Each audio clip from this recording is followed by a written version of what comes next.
Enggak apa-apa, tapi mukanya jutek Seharian. gitu. Kalau marah ya bilang marah gitu. Kalau misalkan sedih atau kecewa karena dia jemputnya telat, ngomong aja sih sebenarnya gitu. Tapi kan kadang kita cewek suka sok-sokan nggak mau enak, terlihat kecewa gitu ya. Hmm. Jadi cuman ya itulah gitu biangnya dari krisis mental. Kita nggak jujur sama apa yang kita rasain. Muslimah Beauty, Muslimah punya cerita.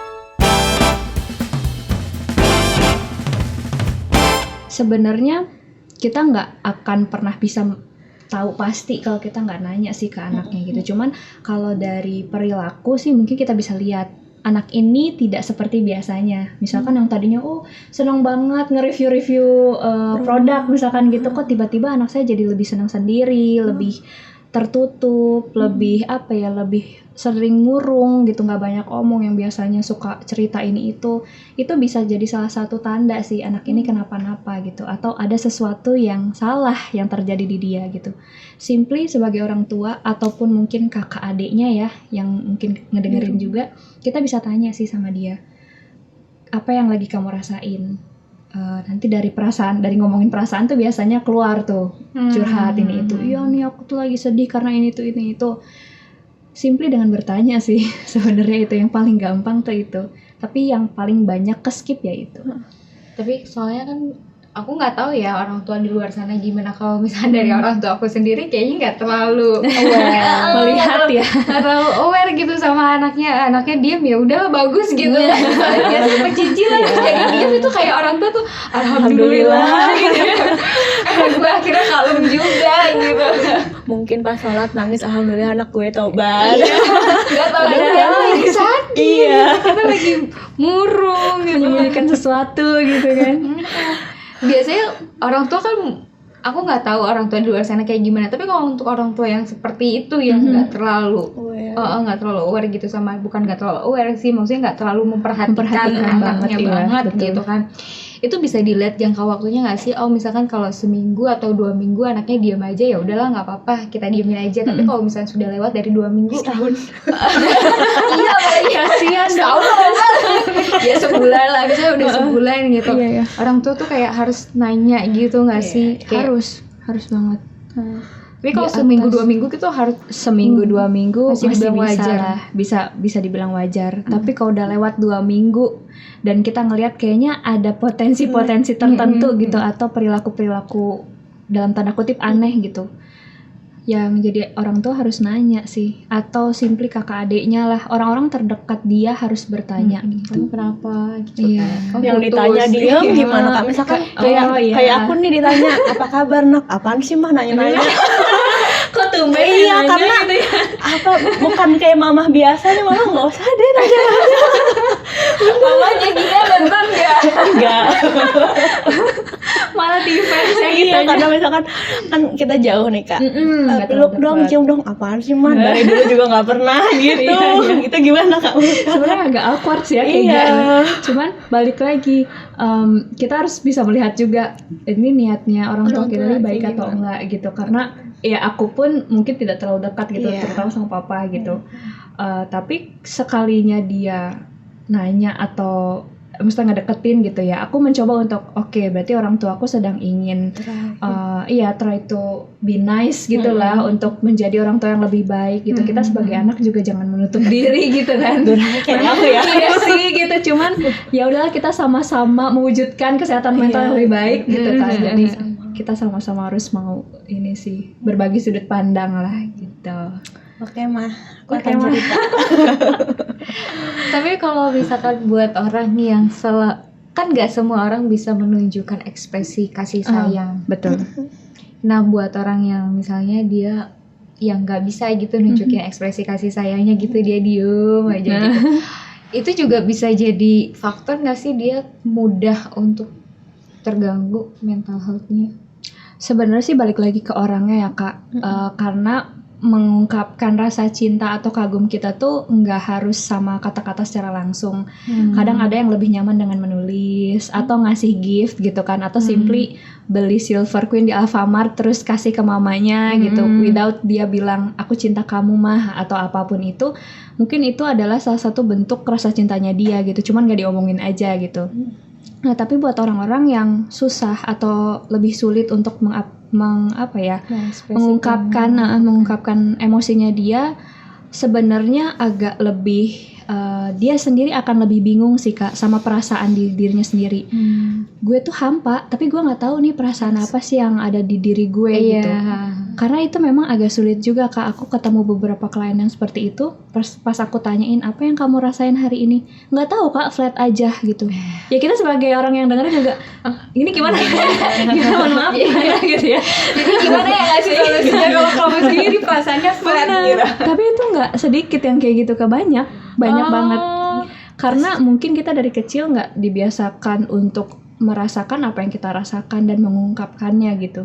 Kalau misalkan sedih, ya ngomong sedih. Biasanya kan kita nggak usah sedih-sedih lah, jangan nangis, apa sebagainya. Itu tuh salah satu hal yang bisa memicu untuk kita nggak kenal sama emosi diri kita sendiri. Gitu. Jadi sebenarnya kalau lo sedih, ya udah sedih gitu. Bilang kalau kita tuh lagi sedih, jangan bilang ya udah flat aja. Enggak mungkin sih flat aja gitu. Mungkin ada kecewa, mungkin ada sedih, ada marah. Nah itu didefinisikan gitu.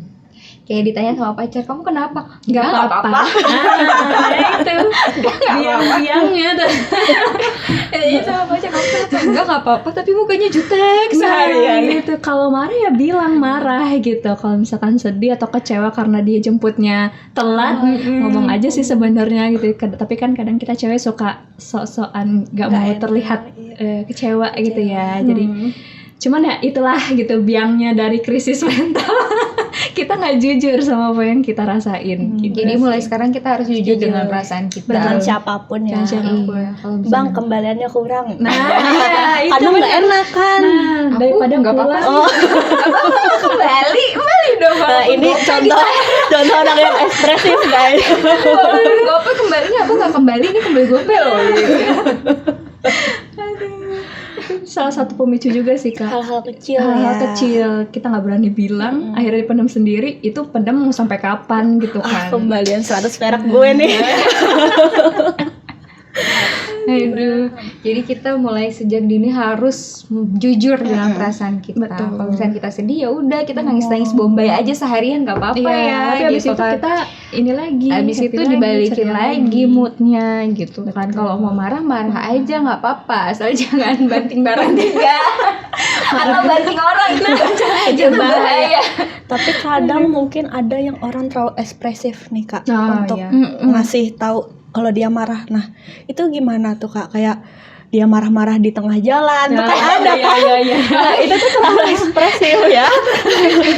Itu antara terlalu ekspresif atau dia terlalu banyak yang dipendam, akhirnya meledak saat itu gitu. Nah, itulah sebenarnya fungsinya dari kita jujur sama diri sendiri gitu. Kalau kita marah ya kita bilang kita marah dan kasih tahu kenapanya kita marah. Jangan gue marah.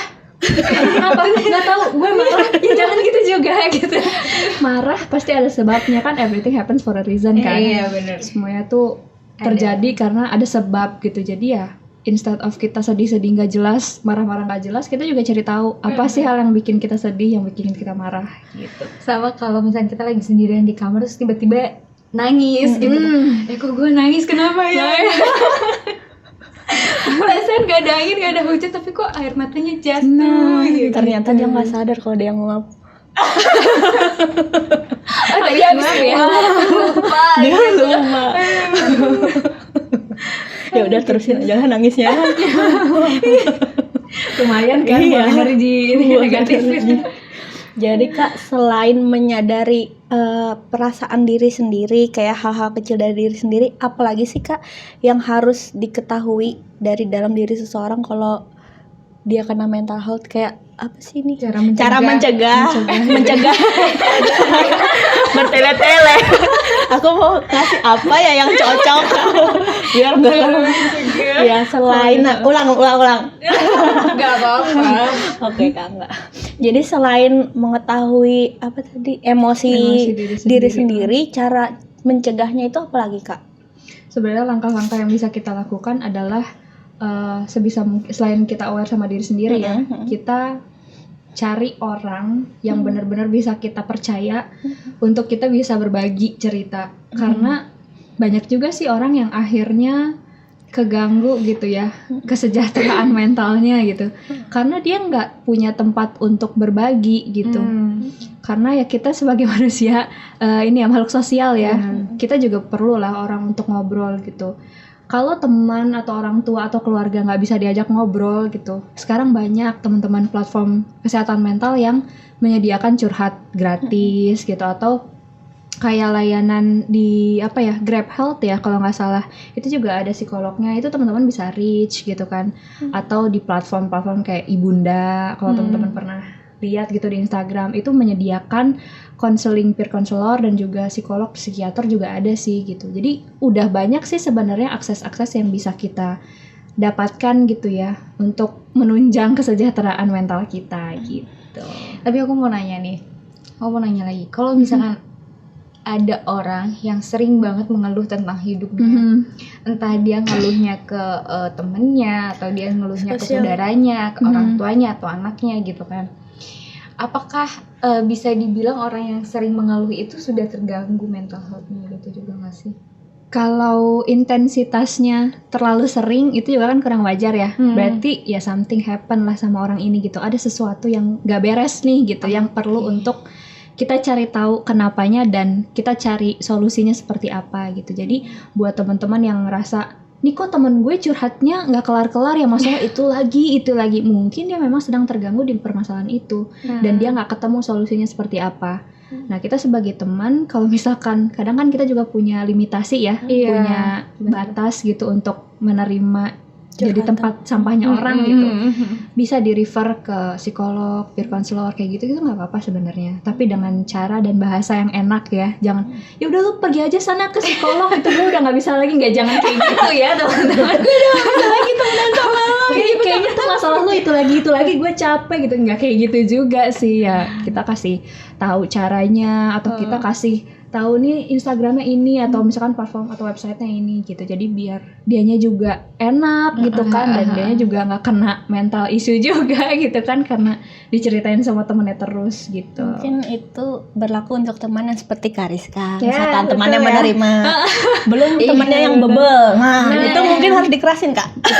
Itu caranya lain lagi. Jadi benar. yang tahu treatmentnya itu ya kita sebagai temannya dan keluarganya ya Kak. Ya, orang-orang terdekatnya.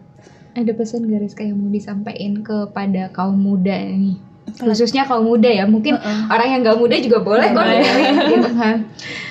Sebenarnya kalau dari aku sih, pesan untuk saat ini adalah apapun yang kita alami, yang kita yang hadir gitu ya di kehidupan kita, semuanya itu ada fasenya, semua sementara gitu kan. Jadi meskipun sekarang teman-teman lagi sedih, percaya aja suatu saat teman-teman akan gak sedih lagi gitu. Kayak gelombang aja gitu. Kita ada fase di atas, fase di bawah, dan gitu aja terus. Nah, yang bisa kita lakukan apa? Ya kita kenali diri sendiri dan berusaha untuk apa nih yang bisa gue lakukan setelah ini. Jangan berkutat dan takut. Aduh begini, aduh begitu. Coba aja dulu sepossible mungkin yang teman-teman bisa lakukan gitu. Jadi do something lah. Ada tips nggak sih Kak untuk jadi harus biar tahu nih, biar mereka tahu kalau lagi ada yang nggak beres dalam dirinya, itu harus mungkin agak mau baca apa dulu terus baru konseling ke profesional. Ada tips nggak Kak baca-bacaan gitu? Kalau misalkan mau baca-baca artikel gitu ya berkaitan dengan kesehatan mental atau seputar psikologi, boleh banget gitu teman-teman cari, tapi di website-website yang memang udah terpercaya valid, gitu ya, valid, kredibel. Mungkin salah satunya adalah Psychology Today, itu yang benar-benar emang isinya psikolog-psikolog semua dan artikel-artikel resmi gitu. Terus teman-teman kalau misalkan mau tahu satu atau dua mental illness gitu ya, pengen tahu depresi itu apa sih, atau misalkan bipolar tuh apa sih gitu, boleh sebenarnya searching, cuman jangan jadikan itu sebagai diagnosis diri sendiri, karena bahaya juga kalau kita jadi self diagnose gitu. Itu jadinya sok tahu ya. Iya benar. Aku kayaknya lagi depresi. Nah, jangan gitu. Kayaknya lagi depresi. Aku kayak lagi mental illness gitu. Bukan, soalnya aku begini sih. Sotoy. Ya daripada kita kenapa gitu kan, bolehlah searching, tapi kita perlu konfirmasi ke profesional. Tuh guys, jangan self proclaim. Ya, jangan self diagnose ya. Proclaim Aku juga introvert. jangan. Oh gitu. Jadi do something karena tadi pesannya. Jadi do something ya. Jujur sama perasaan sendiri. Do iya. something. Kalau punya masalah, kalau emang butuh dengan expertnya ya langsung tanya aja, nggak usah pakai ragu-ragu, nggak usah aku takut nih, aku takut digini Mereka judge juga, gitu-gitu, enggak sih, nggak gitu. akan Nggak boleh. kayak gitu. Justru lebih lebih bagus ke expertnya langsung ya Betul, nanyanya daripada betul. ke temen. Kalau ke temen nanti rahasia kamu jadi konsumsi publik. Jadi konten di IG. Iya, jadi temen gue tadi loh. Konten di close friend. Nah, betul. Jadi mendingan langsung aja tanya ke expertnya kalau memang kamu lagi bermasalah gitu kan. Betul. So guys, mungkin Rizka ada lagi yang mau disampaikan atau Gina mau nanya lagi ke Rizka mumpung Rizka masih ada di sini. Mungkin ada orang tua yang beberapa nggak Memperhatikan anaknya. ngikutin isu juga tentang mental health. Lu sholat di sana. Ya. Kayaknya kamu kurang iman Iya. deh gitu ya. Mama panggil Ustadz ya buat diruqyah. Banyak yang seperti itu ya. Gimana tuh Kak? Ngasih Mengatasi. tahu ke orang tua dan ngasih tahu aku tuh gini loh mah gitu. Oke. Sebenarnya ngomong baik-baik sih.